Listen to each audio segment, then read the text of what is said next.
करो जोर से। मैं वचन डिटेल में आपको बताऊंगा, उसके पहले आप उसको नोट करेंगे अपनी कॉपी अपने पेन के साथ। लेवी व्यवस्था 21 उसकी 1 से लेके 12 आयत, पहला शमूएल 16 उसकी 13 आयत, लेवी व्यवस्था 8 उसकी 30 आयत, यशाया 10 उसकी 27 आयत, भजन संहिता 45 उसकी 7 आयत, पहला यूहन्ना 2 उसकी 20 आयत, पहला यूहन्ना 2 उसकी 27 आयत, प्रेरितों के काम 10 उसकी 38 आयत, भजन संहिता 89 99 उसकी 20 आयत, भजन संहिता 23 उसकी 5 आयत। हालेलुया।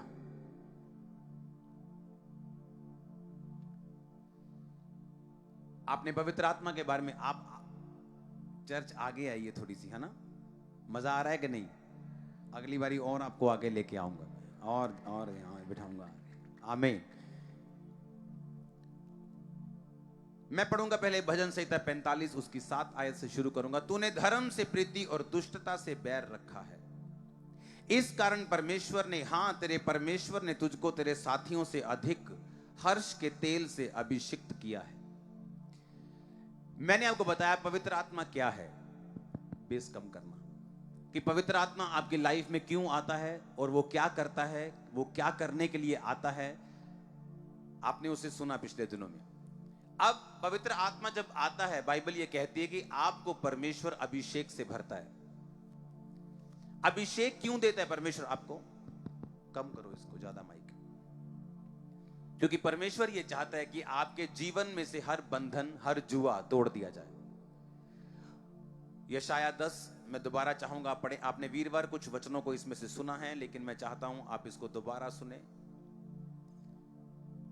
यशाया 10 उसकी 27 आयत को हम पढ़ेंगे अपनी स्क्रीन पर। उस समय ऐसा होगा कि उनका बोझ तेरे कंधे पर से और उसका जुआ तेरी गर्दन पर से उठा लिया जाएगा, और अभिषेक के कारण वह जुआ तोड़ डाला जाएगा। उसने कहा अगर तेरी जिंदगी में जुआ है, तेरी जिंदगी में बोझ है, वो अभिषेक के कारण तोड़ दिया जाएगा।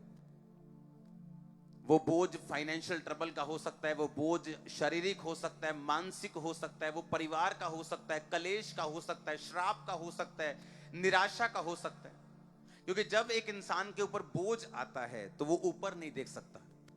जैसे गांव में अगर पट्ठे लेके जाने वाली जो औरतें, जब वो पट्ठे लदे जाती हैं तो किसी से बात नहीं करती, अगर कोई बुलाए भी तो ऐसे ही बात करती है, गर्दन को स्टिल करके, इधर उधर नहीं देख पाती। उसी तरह से जब बोझ आपके दिल में होता है, जब एक जुआ आपके दिल पे होता है कि लेडी तो अच्छी है, और कम करो इसको, कम करो, आज तुम बहुत अच्छा, ओवर अच्छा काम कर रहे हो, चमत्कारी हो गया आज तो। हालेलुया। सुनो सुनो मेरी बात, बहुत ध्यान से इसे सुनना। एक औरत जो है वो सही है, मान लो उसका कैरेक्टर भी ठीक है, वो सुंदर भी है, कैरेक्टर भी है, सब कुछ राइट है, लेकिन फिर भी अपनी मैरिड लाइफ में वो संघर्ष करे, ये जुआ है, ये बंधन है, ये कर्स है। आदमी इंटेलिजेंट है लेकिन फिर भी फाइनेंशियल स्ट्रगल कर रहा है, आदमी इंटेलिजेंट है लेकिन फिर भी जॉब के लिए संघर्ष कर रहा है। बाइबल कहती है ये जुआ है, ये कर्स है, और कहती है अगर अभिषेक तुम्हारी जिंदगी में हो तो ये जुआ जो है वो तोड़ दिया जाएगा, नाश कर दिया जाएगा। मेरी जिंदगी में जब मैं बीमार था, जब मैं निराशा में था, हीन भावना की निराशा में था, बीमार था, सब तरफ प्रॉब्लम में था, तो परमेश्वर के दास ने मुझसे एक ही बात बोली थी, अगर तू अभिषेक में बढ़ेगा तो सारे बंधन टूट जाएंगे। अगर तू अभिषेक में बढ़ेगा तो सारे ये बंधन जितने तेरी लाइफ में हैं ये खत्म हो जाएंगे। तुझे क्या करना है? तुझे अभिषेक में बढ़ना है, तुझे आत्मा में बढ़ना है। जैसे आत्मा में बढ़ेगा, अभिषेक तेरे ऊपर आएगा, ये सारे जुए टूट जाएंगे। अपने हाथों को उठाओ। Thank you Jesus. इन पीछे वाले बक्सों की आवाज कम करो, इनकी बढ़ाओ, अगले बक्सों की आवाज बढ़ाओ, और प्रभु से बोलो परमेश्वर आज मैं जितना वचन सुनूं मैं अभिषेक को पाऊं, और जब यहां से जाऊं मैं अभिषिक्त होके जाऊं, एक एक वचन मेरी जिंदगी में काम करे। मांगो ऊंची आवाज में।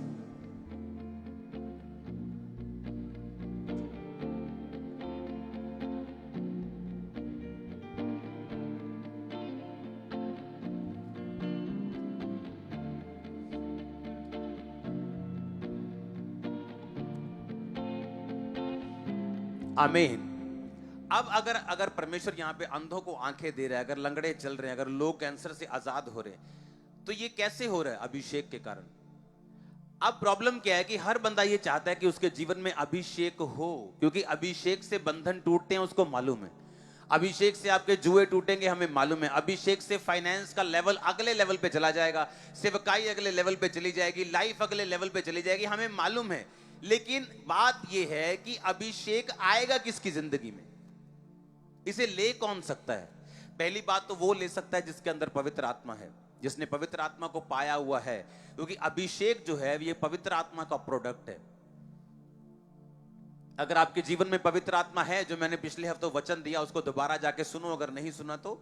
अगर आपकी लाइफ में पवित्र आत्मा है और वो किनकी जिंदगी में रहता है, वो किनके पास आता है, किनकी जिंदगी में ठहरता है, उन्हीं को वो अभिषेक देता है। और जब अभिषेक आता है, आपकी लाइफ कभी भी सेम नहीं रहती। दाऊद, बाइबल कहती, भेड़ों और बकरियों को चराने वाला अपने घर का सबसे नालायक समझे जाने वाला बेटा था। एक निग्लेक्टेड, एक रिजेक्टेड एक जन था अपनी फैमिली का।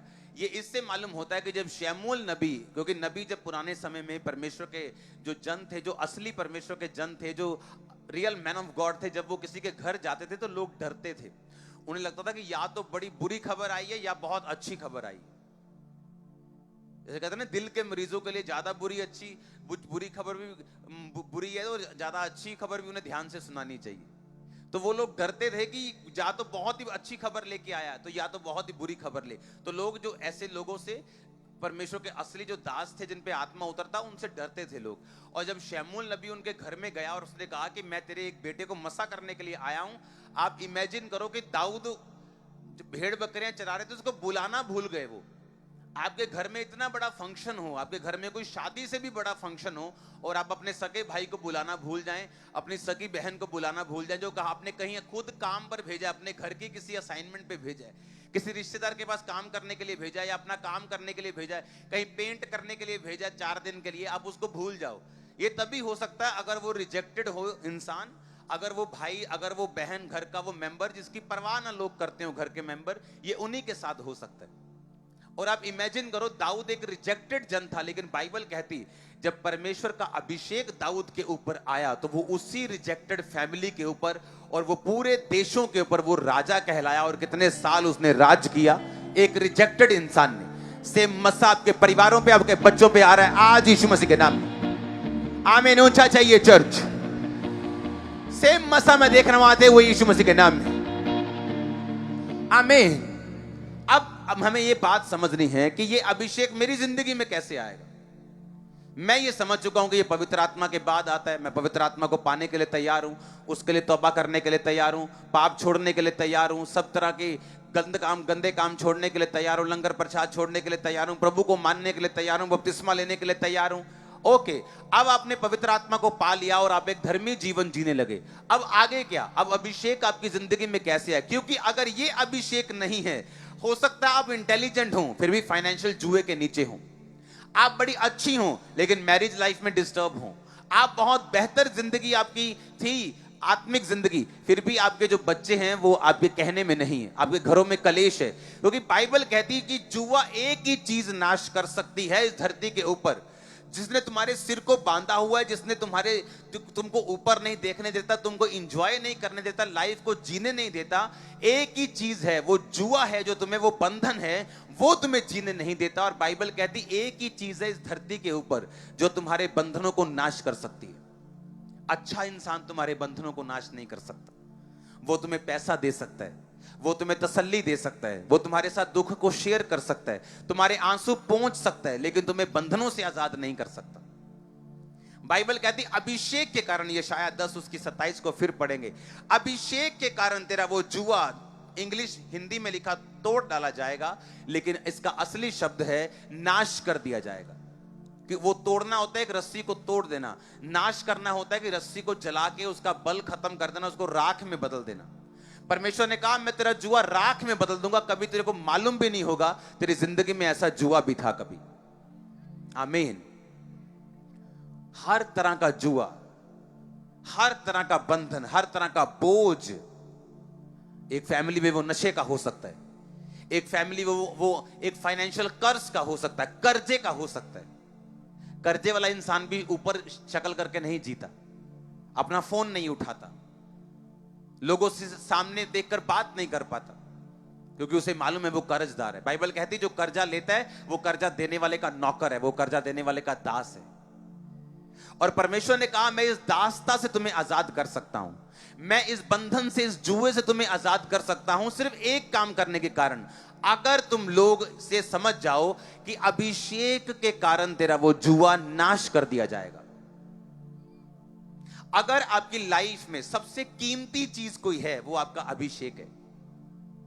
आपके अलमारी में रखे सोने से भी, आपकी प्रॉपर्टी के कागजों से भी, आपके आपके आपके आईफोन से भी, आपके लैपटॉप से भी, आपके रिश्तेदारों से भी, अगर सबसे महंगी चीज, कॉस्टली चीज अगर आपकी लाइफ में कोई है तो वो पवित्र आत्मा का अभिषेक है, क्योंकि यही बंधन तोड़ेगा। बाकी लोग आपसे सहमति कर सकते हैं, आपके साथ दुख बांट सकते हैं, आपको पैसे की सपोर्ट कर सकते हैं, लेकिन आपके जुए को तोड़ नहीं सकते, आपके बंधन को तोड़ नहीं सकते। ना कोई धर्म तोड़ सकता है, वो ईसाई धर्म हो, वो कोई धर्म हो। ना कोई जाति तोड़ सकती है, ना कोई टीचिंग तोड़ सकती है, ना पढ़ाई तोड़ सकती है, ना साइंस तोड़ सकती है। इसे सिर्फ और सिर्फ पवित्र आत्मा का अभिषेक ही तोड़ सकता है। अब ये लेना कैसे है? आप जानते हैं जब आप परमेश्वर के अभिषेक को पाते हैं, शैतान आपसे लड़ता है। ठंडे प्रचारकों से वो कभी नहीं लड़ता, आप देखो उनका कभी विरोध नहीं होता। ठंडे प्रचारकों को हर बंदा अच्छा कहता है। क्यों? क्योंकि जो फायर वाले प्रीचर हैं, जिनको फायर रिलीज करते हैं, जो आत्मा में भरते हैं, जो मसे से भरते हैं, शैतान उनसे नफरत करता है। पता है क्यों? शैतान को मालूम है बातें करने वाले बहुत हैं। दूसरे लोग भी क्या करते हैं? अन्य जाति में बातें ही करते हैं ना, बातें जितनी मर्जी सुन लो, अच्छी अच्छी बातें बोलते हैं। वो भी उनकी बातें सुनो, कितनी कितनी अच्छी अच्छी बातें बोलते हैं। हर बंदा अच्छी अच्छी बातें, हर प्रचारक बड़ी अच्छी अच्छी बातें बोलते हैं, लेकिन प्रैक्टिकली काम कोई नहीं करता। आज कैंसर है, किसी को प्रैक्टिकली बताओ क्या करना है। आज किसी को बीमारियां हैं, प्रैक्टिकली बताओ क्या करना है। प्रैक्टिकली बताओ कर्जे से बाहर कैसे आना है। प्रैक्टिकली बताओ अच्छा रिश्ता कैसे मिलेगा। प्रैक्टिकली बताओ, प्रैक्टिकल बात करो, इस दुनिया की बात करो तुम। वो तो होती नहीं है, क्योंकि शैतान को एक बात मालूम है कि मस्सा जब एक व्यक्ति की जिंदगी में आता है वो बदलाव पैदा करता है। पता है क्यों शैतान को मालूम? क्योंकि शैतान जब परमेश्वर की आराधना करता था तो उसके ऊपर मस्सा था, और जब परमेश्वर ने शैतान को गिरा के धरती पर गिरा दिया तो परमेश्वर का वचन कहता है कि वो जब भी किसी इंसान को गिराता है या उसका आत्मा उससे दूर चला जाता है, किसी पास्टर से, किसी प्रॉफिट से, तो वो मस्सा नहीं छीनता, सिर्फ अपनी आत्मा छीनता है। मस्सा उसी के पास रहता है। अभी भी वो हील कर सकता है, अभी भी वो चंगा कर सकता है, लेकिन परमेश्वर का आत्मा उसके पास नहीं है। शैतान आज भी मस्से से भरा हुआ है। आज भी कोई शैतानी गाना लगा दो, जोश चढ़ जाएगा, लोगों को डांस करने का दिल करेगा। वो क्या है? वो मस्सा है, पर कौन सा? नेगेटिव। कौन सा? शैतानी।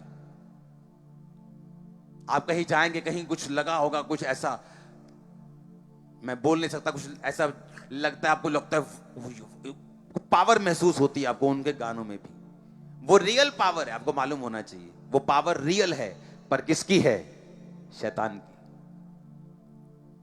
आज कॉन्सर्ट में गाने लगा दो, लोग झूमते हैं, वो रियल पावर है। वो पावर नकली नहीं है, वो रियल है, वो शैतान की है।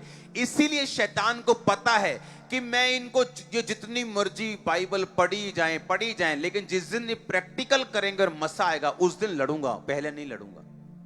ठंडे प्रचारकों से वो कभी नहीं लड़ता, उनको मालूम है ये मेरा नुकसान नहीं करेंगे, क्योंकि जितना बदलाव लेके आना है वो मस्से ने लेके आना है। मान लो आपने प्रचार सुना किसी प्रचारक का कि प्रभु आपकी जिंदगी में काम करना चाहता है, प्रभु आपको चंगा करेगा, प्रभु आपको हील करेगा, लेकिन वो एक्चुअल किस पावर से होगा? वो अभिषेक से होगा। और अभिषेक से तब होगा अगर कोई अभिषिक्त जन आप पे प्रेयर करेगा। तो कितनी मेरी बात को समझ रहे हैं? परमेश्वर अपने आप काम नहीं करेगा, उसे इंसान चाहिए। जिस तरह इस धरती का एक रूल है, कोई भी आत्मा अपने आप काम नहीं कर सकती, शैतान की हो और परमेश्वर करता नहीं, ये उसका अपना बनाया हुआ रूल है। वो कर सकता है पर अपने वचन से बंधा हुआ परमेश्वर है। इसीलिए अगर शैतान अपने आप काम कर सकता तो जहां परमाणु बम पड़े हैं वो जाके फोड़ देता, लोगों को मार देता, ऊपर, वो काम नहीं कर सकता, उसे शरीर चाहिए। इसीलिए वो क्या करता है, अलग अलग संगठन बनाता है। हम जिनको टेररिस्ट बोलते हैं, जिनको हम अलग अलग लोग बोलते हैं, उनको वो यूज करता है लोगों को मारने के लिए, लड़ाइयां करवाता है, युद्ध करवाता है। कितने मेरी बात को समझ रहे हैं? अब शैतान को पता है कि प्रैक्टिकली अगर इस बहन के जीवन में मस्सा आया तो रियली ये चेंज हो जाएगी। क्यों?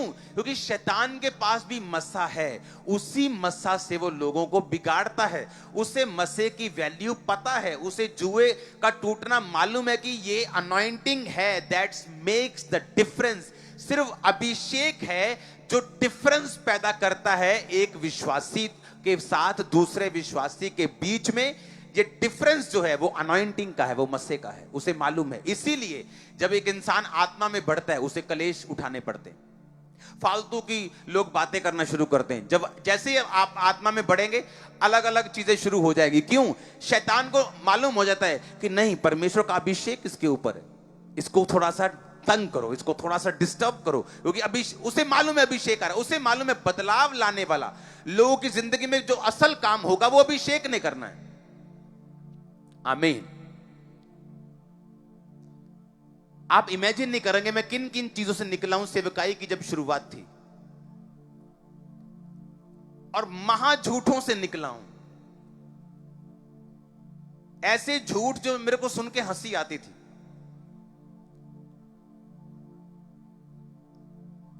जब मैं सेवकाई की शुरुआत में था तो जहां जिन जिन घरों से लोग आते थे वहां पे पास्टर लोग, दूसरे लोग जाके बोलते थे इसके पास मत जाना, ये कैरेक्टरलेस आदमी है। और मेरा रिकॉर्ड ये था कि मसीह में आने के बाद इस दुनिया की कोई भी लड़की नहीं बोल सकती कि इसने मुझसे कुछ गलत ऐसे बोला कि ऐसे उंगल भी टच की हो, टच ऐसे टक ऐसे, एक भी नहीं। मैंने अपने कैरेक्टर को मेंटेन किया, लेकिन लोग जो बातें बोलते थे वो बिल्कुल उलट बोलते थे, और मुझे गुस्सा आता था कि मैं सही काम कर रहा हूं, लोग ये बोल रहे हैं। लेकिन वो अभिषेक में बढ़ने का टाइम था। हालेलुया। मेरी वाइफ बोल रही, अरे मैं जब ठीक ठीक काम करती थी लोग ऐसा, अब मैं आत्मा में बढ़ रही हूँ, 40 फास्टिंग चल रही है, आत्मा में चल रहा है, सुबह शाम प्रार्थना चल रही है, लोग तंग कर रहे हैं। मैंने कहा ये मस्से में बढ़ने का एक नतीजा है, लो ले लो इसको, ये फ्रूट है, ये फल है। क्योंकि जब आने वाले समय में मस्सा बढ़ेगा, आज चर्च में आप देख रहे हो काम, आप फायर प्रेयर में देख रहे हो, जब प्रभु की दासी ने बढ़ना है तो काम होने हैं। ऐसे लोग बुरा बोलेंगे, आपने बढ़ना है तो शैतान तंग करे। क्योंकि क्यों तंग करेगा? पहले क्यों नहीं तंग करता था? उसे मालूम है एक ही चीज है जो डिफरेंस पैदा करेगी, वो है अभिषेक। आप बाइबल स्टडी कर लो, उसे कोई मतलब नहीं। इसका मतलब ये नहीं वचन इंपॉर्टेंट नहीं, वचन बहुत इंपॉर्टेंट है, लेकिन लोग क्या करते हैं, ठंडे वचन के नाम पर वो वचन को वचन दे देते हैं। ठंडा वचन वचन नहीं है, वचन प्रॉपर तभी है। एक बंदा बोलता है यीशु मसीह के वचनों का प्रचार करो, उसके कामों का प्रचार नहीं करना। अच्छा ठीक है, तो फिर यह भी प्रचार मत करो कि यीशु मसीह बचा सकता है, सेव कर सकता है, क्योंकि ये भी तो यीशु मसीह का काम है। हम स्वर्ग जा रहे हैं कि नहीं जा रहे, ये उसका काम है कि नहीं? फिर ये भी प्रचार करना नहीं बनता। यीशु मसीह ने चेलों को कहा जाओ और प्रचार करके लोगों को चंगा करो। उसने ये नहीं कहा प्रचार करो और ठंडे ठंडे वापिस आ जाओ, कि बीमार बीमार टुंडा टुंडा ही बैठा है, लंगड़ा लंगड़ा ही बैठा है, और आ जाओ वापिस और कहो कि यीशु सब कुछ कर सकता है। भाई करो फिर। यीशु मसीह चाहता हम बैलेंस बना के रखें, हम वचन पे चलें और आत्मा में चलें, वचन में बढ़े, मस्से में बढ़े, दोनों चीजें होनी चाहिए। टांगे दो क्यों बनाई उसने, एक क्यों नहीं बनाई? आंखें दो क्यों रखी? अच्छा एक आंख बंद करके देखो, देखो एक आंख बंद करो, देखो दिखता है ना कि नहीं दिखता? मैं दिख रहा हूं कि नहीं? लेकिन मजा नहीं आ रहा है कि नहीं? दोनों आंखें खोलो, मजा आ रहा है कि नहीं? ऐसे ये लोग हैं, अकेला वचन लेके चलेंगे। ये काने लोग हैं। क्या है ये? काने लोग। एक है अकेली हीलिंग लेके चलो, उसे वचन आता है नहीं, हीलिंग हीलिंग 24 घंटे हीलिंग, ये भी काना है।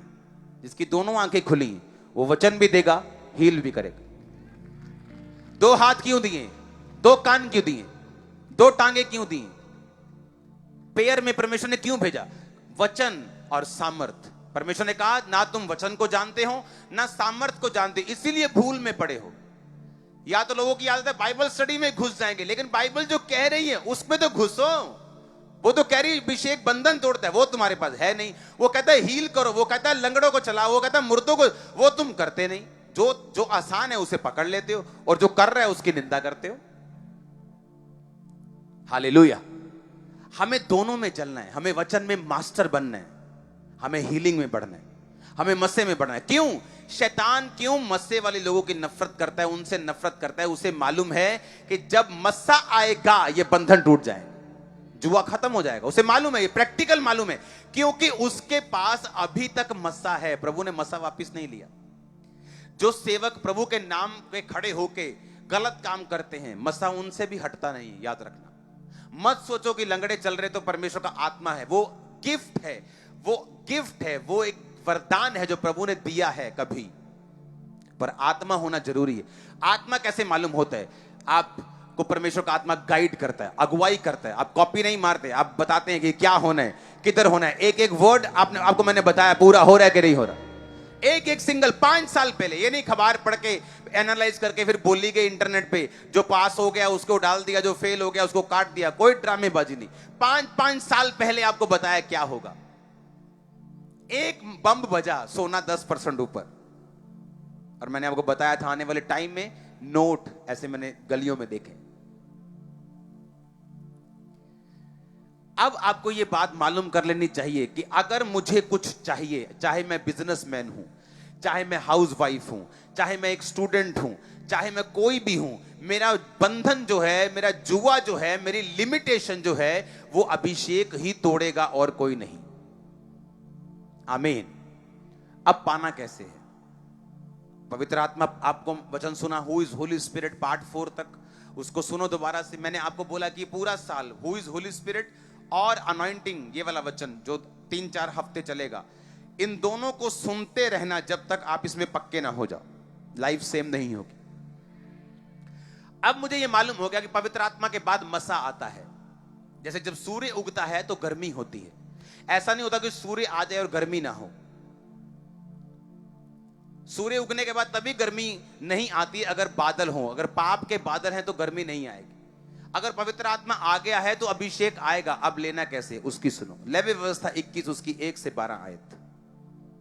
ये जो वचन मैंने आपको लिखाए हैं, वीरवार मैंने कुछ वचनों में प्रचार किया था, आज मैं कुछ वचनों पे करूंगा, उसके बाद मैं ये वचन कंटिन्यू करूंगा अगले वीरवार, इस वीरवार के लिए।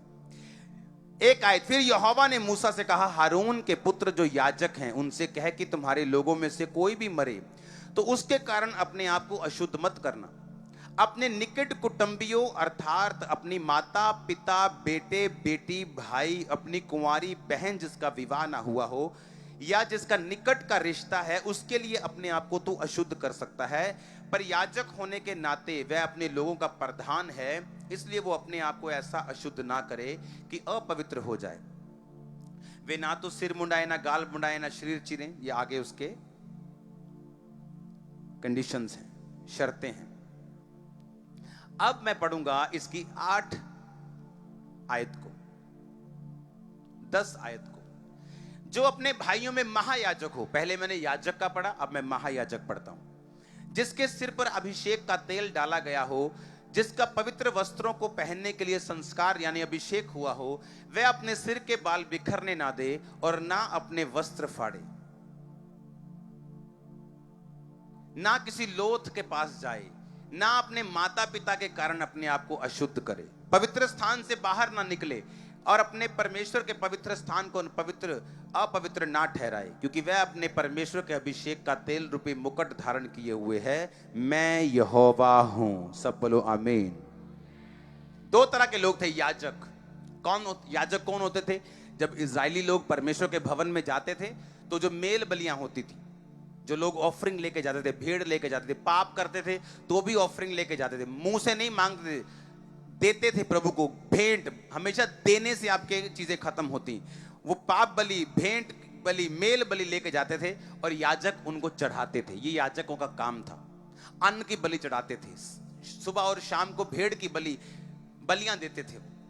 और परमेश्वर ने कहा जो याजक हैं वो जब उनके घर में उनका मां मर जाए या बाप मर जाए, बेटी बेटा, भाई कुंवारी बहन, शादीशुदा बहन नहीं, कुंवारी बहन अगर मर जाए तो वो उस मर्ग में बैठ सकते हैं और लोथ को छू भी सकते हैं, टच कर सकते हैं उस लाश को। अगर लेकिन उनका कोई रिश्तेदार मर जाए तो फिर वो उस लोथ को टच नहीं कर सकते। कोई उनका असिस्टेंट मर जाए, कोई आसपास का मर जाए, लेकिन वो टच नहीं कर सकते, वो अपने आप को अशुद्ध नहीं ठहरा सकते, क्योंकि मैं उनका वो परमेश्वर हूं जो उनसे भेंटों को लेता हूं। वो इजराइल की भेंटों को चढ़ाते हैं, इसलिए वो अपने आप को अशुद्ध ना करें। ये थे याजक।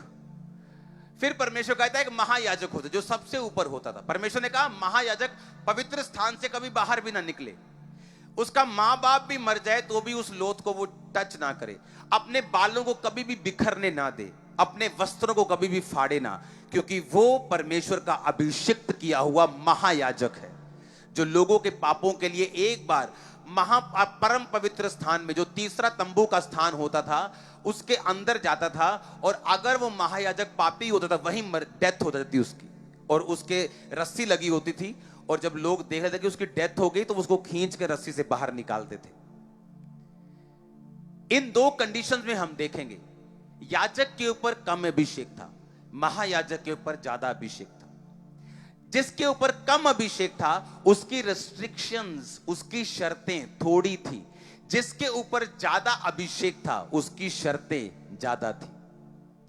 इसका मतलब क्या? इसका मतलब आप अपनी जिंदगी में कितना अभिषेक चाहते हैं, अब ये आपके ऊपर निर्भर करता है। जितना बलिदान आप प्रभु को देंगे उतना अभिषेक आपकी जिंदगी में होगा। अगर याजक का बलिदान एक लेवल तक था तो उसका अभिषेक भी एक लेवल तक था। अगर महायाजक का बलिदान ऐसा था कि वो अपनी माता पिता की लोथ को भी नहीं छू सकता था, तो उसका अभिषेक भी हाईएस्ट लेवल का था। एक विश्वासी की जिंदगी में कितना अभिषेक काम करेगा? जितना वो बलिदान देगा। आज लोगों के पास टाइम का बलिदान देने के लिए समय नहीं, वो कहते हैं हमारे पास टाइम नहीं। अगर टाइम का बलिदान आप नहीं दे सकते, परमेश्वर आपको अभिषेक नहीं दे सकता। जब तक आपकी जिंदगी में प्रथम स्थान परमेश्वर नहीं बनता, उसका वचन नहीं बनता, वो आपको अभिषेक नहीं दे सकता। अगर आप बोने में कंजूस हैं, अगर आप पैसे से प्यार करते हैं, वो आपको अभिषेक नहीं दे सकता। अगर आप शारीरिक हैं, अगर आप जेलसी करते हैं, अगर आप नफरत करते हैं, अगर आप दिल में रखते हैं चीजों को लोगों की हुई, तो वो आपको अभिषेक नहीं दे सकता। बाइबल कहती है आपको परमेश्वर का अभिषेक हासिल करने के लिए एक मूल्य अदा करना पड़ता है। महायाजक का मूल्य था कि वो अपने माता पिता के लोथ को भी नहीं छू सकता। कितना बड़ा बलिदान उसको देना पड़ता था अगर वो उस अभिषेक में बने रहना चाहता है। याजकों का एक मूल्य था कि अपने रिश्तेदारों के लोथ को वो छू नहीं सकते थे। सिर्फ अपने कुटुंबी, अगर बहन की शादी हो गई तो उसकी भी लाश को छू कर रो नहीं सकते थे, लाश को टच नहीं कर सकते थे। एक बलिदान था। आज विश्वासी बलिदान नहीं देना चाहता, वो आम लोगों की तरह जिंदगी जीना चाहता है, अपने दोस्तों की तरह फेसबुक पे टाइम बिताना चाहता है, गली नुक्कड़ पे रह के लड़कियों को छेड़ना भी चाहता है, उनके साथ हाहा ही हु भी करना चाहता है, और प्रभु के अभिषेक में भी बढ़ना चाहता है। और अभिषेक आता नहीं, बंधन सारी उम्र रहते हैं। फिर कहते हैं यार गए सी चर्च ठीक है, पर मेरी जिंदगी में भी काम नहीं। काम कैसे होगा? काम अभिषेक नहीं करना है। चर्च में आओगे, वचन सुनोगे, पाप से मुक्त हो जाओगे। अभिषेक जब आएगा उसे ग्रहण करोगे। जो अभिषेक ग्रहण करके वापिस जाके संभाल के रखोगे, उसी अभिषेक ने तुम्हारी जिंदगी में तुम्हें अजर देना है, फल देना है। लेकिन अगर उस अभिषेक को गवा दोगे कि पूरी बॉडी के ऊपर दुनिया का बेस्ट तेल लगाया, उसके बाद मिट्टी में चले गए। अभी परमेश्वर के अभिषेक को ग्रहण किया, सिर पे ऑयल आ गया, हाथों पे ऑयल है, कपड़े मस्से से भरे हुए, पूरा अभिषेक से भर के वापिस जा रहे, और रास्ते में गुनाह कर लिया, पाप कर लिया, वो अभिषेक करप्ट हो गया। वो तेल जो आपने इकट्ठा किया उसमें पानी डाल दिया, अब वो जल तो रहा है, fuck fuck fuck fuck fuck fuck, जो जलता है ना दीवे में, अगर तेल वाले दीवे में पानी डाल दो वो fuck fuck fuck fuck fuck ऐसे जलता है। वो ना तो जलता है, ना बंद होता है, ना गर्म करता है, ना ठंडा होता है, ना घर का, ना घाट का, ना इधर का, ना शैतान का, ना परमेश्वर का, बीच में फंसे हैं। वो हाल है कुछ विश्वासियों का कि आधा पाप है, आधा मसा है, कच्चा पक्का सब कुछ हुआ पड़ा है। ऐसा कभी मत करो, नहीं तो आप ही की जिंदगी में जब देरी होगी, आप ही का विश्वास जो है वो शैतान कमजोर करने की कोशिश करे।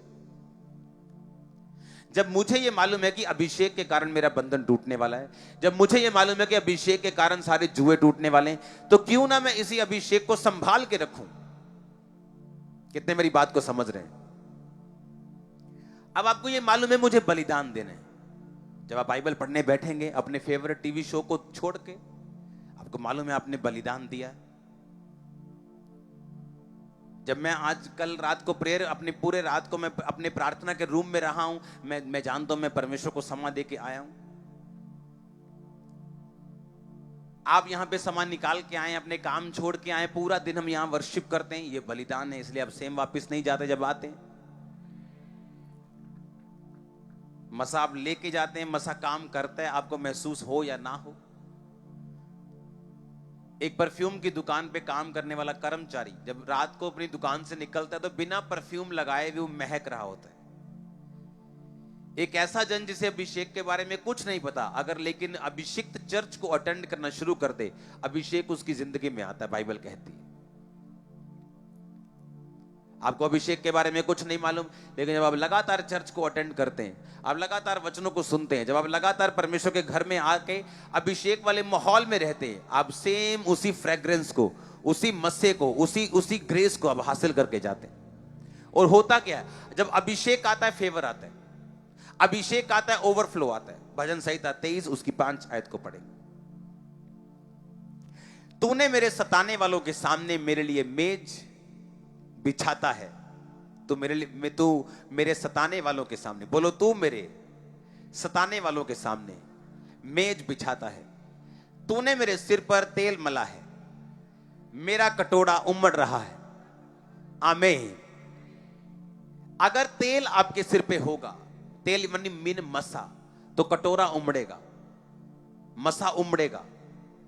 अभिषेक जब होगा आपके सिर के ऊपर, तो आपके जो फाइनेंस है, आपकी लाइफ है, आपकी फैमिली है, आपकी ब्लेसिंग्स है, वो हमेशा उमड़ेगी। कटोरे का मतलब आपकी लाइफ की ब्लेसिंग, कटोरे का मतलब वो चीज जो प्रभु आपको देना चाहते हैं, उस कैरियर में, उस जॉब में, उस बरकत में, जो काम आप कर रहे हो, जहां आ रहे हो, जहां जा रहे हो। परमेश्वर ने कहा तुम्हारा कटोरा जो है जो उमड़ेगा। जितना होना चाहिए पानी कटोरे में उतना होगा, लेकिन उससे भी ज्यादा होगा, वो उमड़ेगा। तुम लोगों को ब्लेस करोगे, लोगों को हील करोगे, लोगों को हेल्प करोगे, लोगों को डिलीवर करोगे, लोगों को वचन दोगे। उमड़ेगा कटोरा तुम्हारा।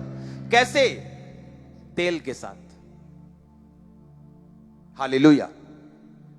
उसने कहा तूने धर्म से, भजन संहिता 45:7, तूने धर्म से प्रीति रखी और दुष्टता से क्या रखा है? बैर रखा है।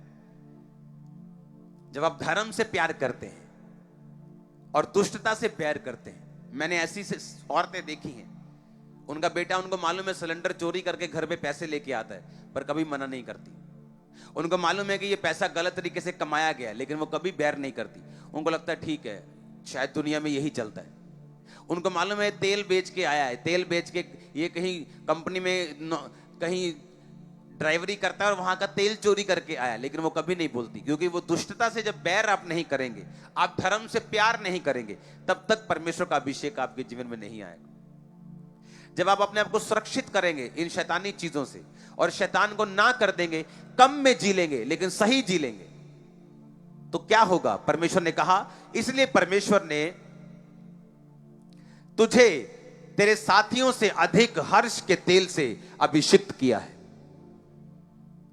हालेलुया। किस तेल से अभिषिक्त किया है? हर्ष के तेल से। अपने पड़ोसी को बोलो, बोलो खुशी के तेल से। मैं देखना, देखो, बोलो बोलो पड़ोसी को, खुश होके बोलो ना, थोड़ा हंस के बोलो। आमीन। कहता तूने बैर रखा है पाप से, परमेश्वर ने इसलिए तुझे हर्ष के तेल से, तेरे साथियों से बढ़कर। हर पास्टर समान नहीं, हर बिलीवर समान नहीं, किसी के पास बढ़कर मसा भी है, आप उन्हीं में एक होंगे। आमीन। ऊंचा चाहिए चर्च। हालेलुया। अब मैं आपको दावा करता हूं, अगर आप बैप्टाइज्ड हैं, अगर आपने यीशु मसीह को मान लिया, पवित्र आत्मा को पा लिया है, तो मैं आपको चैलेंज करता हूं, मैं आपको दावा करता हूं, आपके अंदर अभिषेक आ चुका है राइट नाउ। अब ये अभिषेक को पहचानना कैसे है? मत सोचो। मैं बोलता हूं आपको, मैं ये कहता हूं, आप एक नर्सरी के या एलकेजी या यूकेजी के बच्चे को अनपढ़ कह सकते हो? नहीं कह सकते। क्या उससे इंग्लिश या उससे अरबी पढ़वा सकते हो? एलकेजी के बच्चे को बोलेंगे जो इंडिया में जन्मे हैं कि तूने फराटेदार ये इंग्लिश पढ़नी, पढ़ लेगा वो? तो क्या वो अनपढ़ है? नहीं, अनपढ़ भी नहीं, क्योंकि वो स्कूल जा रहा है। अब मैं आत्मा में मान लो कॉलेज या यूनिवर्सिटी में हूं, एक बंदा आज यहां बैठा है जो भी स्कूल में है, तो वो ये ना समझे कि जो अभिषेक से मैं कर रहा हूं वो कर पाएगा, क्योंकि उसका अभिषेक अभी बच्चा है, अभी उसने लिया है, अभी उसने अंदर लिया है, अभिषेक को समाया है। पवित्र आत्मा सबको पूरा मिलता है, जितना मुझे मिला उतना आपको मिला, कोई फर्क नहीं है हमें, पर अभिषेक सबको अलग अलग मिलता है। अभिषेक सबको एक समान नहीं मिलता। हां, जैसे अगर मैं मार्केट में एक डॉग खरीदने जाऊं, एक पिल्ला खरीदने जाऊं, कुत्ते का बच्चा लेने जाऊं, तो बच्चा इतना सा ही मिलता है सबको। हां, कोई तो उसकी अच्छी परवरिश करके उसको बड़ा कर लेता है, कोई उसको उठा के उसकी टांग खींच के, पूंछ खींच के उसको ओवर खिला के मार देता है। हाँ या ना? अब आपको यह मालूम होना चाहिए कि आपके अंदर अभिषेक आ गया जिस दिन पवित्र आत्मा आ गया, आपने ऑयल प्रेयर को रिसीव किया, आमीन बोला, फायर प्रेयर रिसीव की। अब लेकिन ये एक्सपेक्ट मत करना कि इस अभिषेक से आपका वो लेवल का जुआ टूट जाएगा। ये तो वो बात हो जाएगी कि बंदा बोलेगा जी आप देखो जी ये डॉग है जी, तिब्बतन मैस्टिवा पिट बुल लो जी, या रोटवेलर लो जी, इनू घर रखो चोर नहीं आएगा। और आप छोटा सा कुत्ते का बच्चा लेके आए और सोचे हाँ उन्हें चोर नू चक के बाहर करूंगा, तो चोर ने उन्होंने चक के ले जाना। आप मेरी बात समझ रहे कि नहीं? अभी उसको बड़ा करना है, उसको खिलाना है, उसको पिलाना है, उसकी रक्षा करनी है। पहले कुत्ता वो तुम्हारी रक्षा बाद में करेगा, पहले तुम उसकी रक्षा करो, उसको गर्मी सर्दी से बचा के रखो, उसको पालो, उसको साफ करो, उसको बड़ा करो। जब वो बड़ा हो जाएगा, जो तुम्हारे दिल में है वो पूरा करेगा। आप मेरी बात समझ रहे कि नहीं? अभिषेक पा लिया, अभी आप सोचते लंगड़े चलेंगे, अंधे देखेंगे, एक दिन में ऐसा नहीं होगा। आप बोलेंगे सारे बंधन टूट जाएंगे, मैं कल जाऊंगा पूरी कंपनी ले लेनी अपा, एक दिन में नहीं होगा। जो नेचुरल चीजें हैं, जो असली चीजें हैं, जो असली दुनियावी, असली नेचुरल सुपर नेचुरल चीजें हैं, वो प्रोसेस में आगे बढ़ती हैं। स्वेलिंग एकदम से, सूजन एकदम से हो जाती है कि आज फेस इतना इतना सूज गया, पर अगर ग्रो करना है तो टाइम लगता है। आप मेरी बात समझ रहे कि नहीं? आज आपने अभिषेक पाया, अब क्या करेंगे? अब उस अभिषेक का अगर आप चाहते हैं वो अभिषेक बढ़े, तो आपको उस अभिषेक की रक्षा करनी पड़ेगी, आपको उस अभिषेक को संभालना पड़ेगा, आपको उस अभिषेक के आसपास एक चार दीवारी खड़ी करनी पड़ेगी, जहां व्यभिचार एंटर ना करे, जहां चोरी एंटर ना करे, जहां पाप एंटर ना करे, जहां शारीरिक काम एंटर ना करें, लड़ाई झगड़े एंटर ना करें। और आप उस अभिषेक की जो परम पवित्र है, जो सबसे कॉस्टली है, जो सबसे कीमती है, सबसे ज्यादा आपको चाहिए, सबसे अधिक काम का है, आपके 100 बेस्ट फ्रेंड से अच्छा है, वो अभिषेक की सुरक्षा आप लोग करेंगे। शमूएल 16 उसकी 13 आयत। तब शमूएल ने तेल का सींग लेकर उसके भाइयों के मध्य में उसका अभिषेक यानी दाऊद का अभिषेक किया, और उस दिन से लेकर भविष्य को यहोवा का आत्मा दाऊद पर बल से उतरता रहा, और शमूएल उठकर रामा को चला गया। अब यहां पे दाऊद का अभिषेक हो गया, पर अभिषेक किस चीज के लिए हुआ था? किसी को मालूम है? हाथ उठाओ अगर मालूम है तो। दाऊद का अभिषेक क्यों किया गया था? क्या बोलो ऊंची आवाज में? राजा होने के लिए। क्या राजा बन गया उसी टाइम? अगर दाऊद का अभिषेक 16वें साल में हुआ, 19वें साल में हुआ, तो राजा बना वो जाके 37.5 साल की उम्र में, 12 गोत्रों के ऊपर, और एक गोत्र के ऊपर राजा बना 30 साल की उम्र में। वो 11 साल, वो 15 साल, वो साल कहां गए? अभिषेक तो आ चुका था। ये पहला अभिषेक था, मेरे पे आया था सन 2004 में।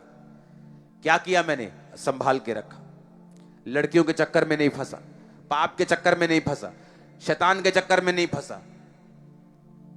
चर्च वाले लोग आपको फंसा देते, कमेटियां डलवा देते पास्टर्स से, पैसों के चक्करों में पास्टर्स को इन्वॉल्व कर लेते हैं, पास्टर का मसा खत्म हो जाता है। मोस्टली चर्चिस में क्या चलता है, सबसे आगे चर्च के सबसे अमीर लोग बैठे होते हैं। क्यों? क्योंकि वो पैसा बोने वाले लोग होते हैं, पास्टर्स उनको आगे बिठाते हैं और पास्टर्स की लाइफ में मसा जीरो हो जाता है। क्यों? क्योंकि वो लोग, हर बंदा अमीर अभिषेक से भरा हुआ नहीं। कितने मेरी बात को समझ रहे हैं? मेरी फैमिली में मेरे आगे नहीं बैठ सकती, मालूम? अगर कोई अभिषेक से भरा हुआ वर्शिप नहीं करेगा, उसको हम उठा देते हैं यहां से, चल भाग जा वहां पे।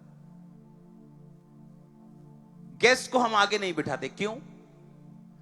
अभिषेक में बहुत रिस्ट्रिक्शंस हैं, अभिषिक्त चर्चिस में बड़े रूल्स होते हैं। कारण उनका घमंड नहीं है, कारण यह है कि वो अपने अभिषेक की रक्षा करते हैं।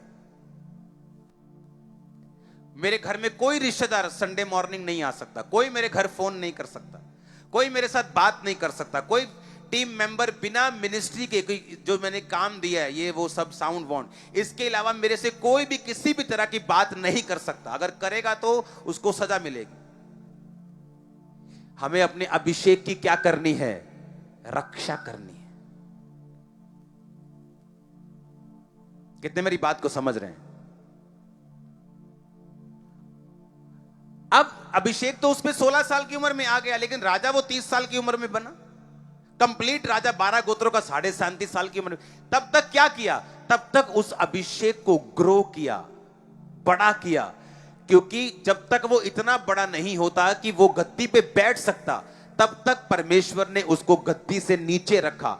परमेश्वर नहीं चाहता हम गद्दी से नीचे रहें, लेकिन जब तक वो अभिषेक नहीं बढ़ेगा जितना प्रभु चाहता है, तब तक हमें एक नौकर की तरह, बाइबल कहती, जीवन बिताना पड़ेगा। जिस तरह घर का मालिक अपने बच्चों को नौकरों के समान ही रखता है, कि नौकर भी उसकी गाड़ी में आ जा सकते हैं पर गाड़ी चला नहीं सकते, उसी तरह बच्चे हैं, वो खा पी सकते हैं लेकिन बेच नहीं सकते। बच्चे भी उसी तरह प्रॉपर्टी में रह सकते हैं लेकिन साइन नहीं कर सकते। परमेश्वर ने कहा तुम नौकरों की तरह हो, जब तक तुम बड़े नहीं हो जाते, आत्मा में बालिग नहीं हो जाते, अभिषेक को संभाल कर रखकर अभिषेक को बड़ा नहीं करते, तब तक मैं तुम्हें उस लेवल पर नहीं लेके जा सकता। हालेलुया। क्यों हम लोगों को एक बार नाराज करते हैं कि नहीं, हम लंगर नहीं खाएंगे, लोग नाराज होते हैं, हो जाएं, अभिषेक की रक्षा करेंगे। मंत्री लोग फोन करते, बड़े बड़े मंत्री, वो अपनी भाषा में बोलते हैं, मैं बोलता हूं जय मसीह की, आप कुछ भी बोलो, जय मसीह। मैंने अपने अभिषेक की रक्षा करूंगा, सदा करूंगा, कोई भी हो। मैं अपना अभिषेक क्यों गवाऊं अपने मुंह से गलत बोल के? अगर आपने अभिषेक की कीमत जान ली है रियल में, तो आप इसकी रक्षा करेंगे, इसको बड़ा करेंगे, क्योंकि जब ये बड़ा हो जाएगा कोई चोर नहीं आएगा फिर उसके पास। जब वो डॉग बड़ा हो जाएगा ना, आपके 10 सिक्योरिटी गार्ड से भी अच्छा काम करेगा। आप समझ रहे मेरी बात? और जब वो मसा बड़ा हो जाएगा तो फिर आपको नजर आएगा काम हो रहे, असंभव काम हो रहे। रिसीव करो इस अनॉइंटिंग, कैच करो इस फायर को। आमीन। ऊंचाई आशीष तुम्हारी है चर्च। हालेलुया, हालेलुया, आमीन। कितने वचन को समझ रहे हैं? हां, मजा आ रहा है कि नहीं? मैं चाहता हूं इस चर्च में आप नॉलेज से भरपूर हों।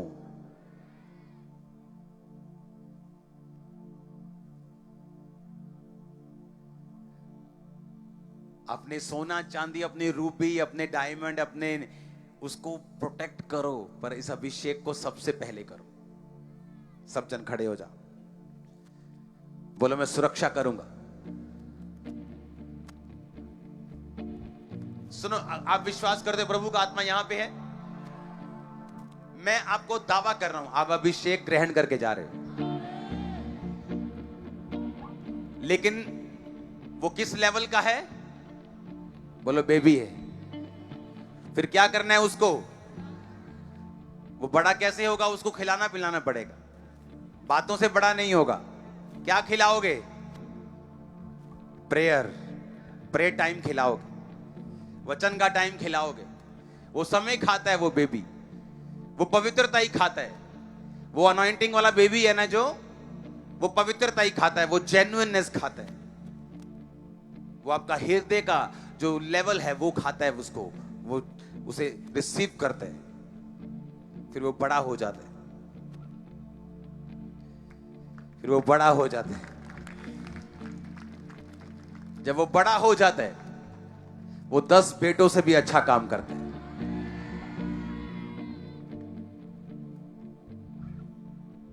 अपनी हाथों को उठाएंगे सब ब्रांचेस, सब ओवरफ्लो सेक्शन, सब खामरा चर्च, सब ओवरफ्लो, सब ऑनलाइन, अपने हाथों को उठाएंगे इस समय।